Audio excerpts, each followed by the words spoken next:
The beekeeping industry is in crisis over the shocking and unexplained deaths of hundreds of millions of bees over the last 8 months.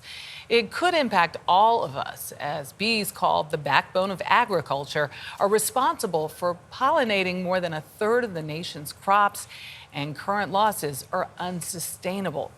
Janet Shamlian has more on this stinging decline. This is what an unfolding disaster looks like in the U.S. beekeeping industry. Each of these hives can hold as many as 80,000 bees, but for reasons no one can pinpoint, the bees in all these hives and tens of thousands more have turned up dead. Have you ever seen it this bad? Never, not even close. The data is showing us that this is the worst bee loss in recorded history. Blake Shook is one of the nation's top beekeepers. He owns Desert Creek Honey and several other beekeeping businesses. One of them is rebuilding dead hives, and he's receiving an alarming number of them.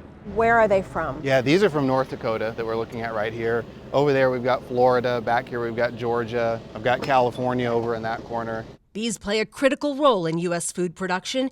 In addition to making honey, they pollinate 75% of the fruits, nuts, and vegetables grown in the U.S. That's $15 billion worth of crops. If this is a multi-year thing, it'll change the way we consume food in the United States. That's a pretty significant statement. It's huge.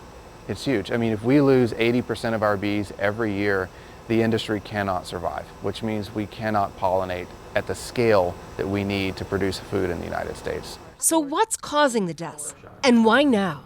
So these are dead bees in there, and they have always an identifier for a project. Juliana Rangel is an entomologist at Texas A&M University.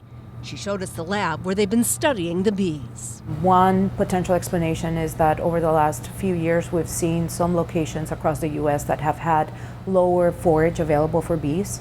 So when they're supposed to be blooming, let's say in April, they're blooming either earlier in the year or later in the year. And so we have these food deserts basically in the summer and fall that the bees sometimes cannot withstand.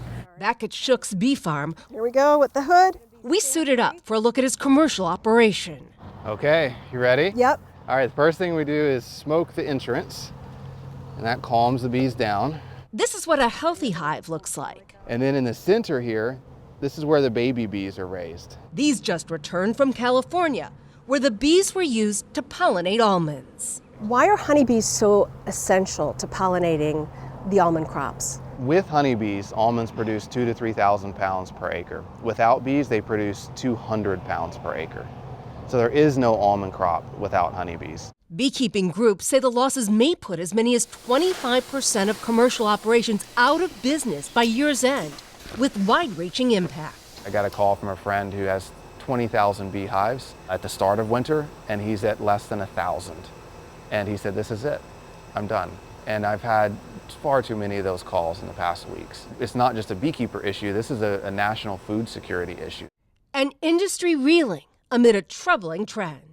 For CBS Saturday Morning, I'm Janet Shamlian in Savoy, Texas. He's sounding the alarm. Yeah.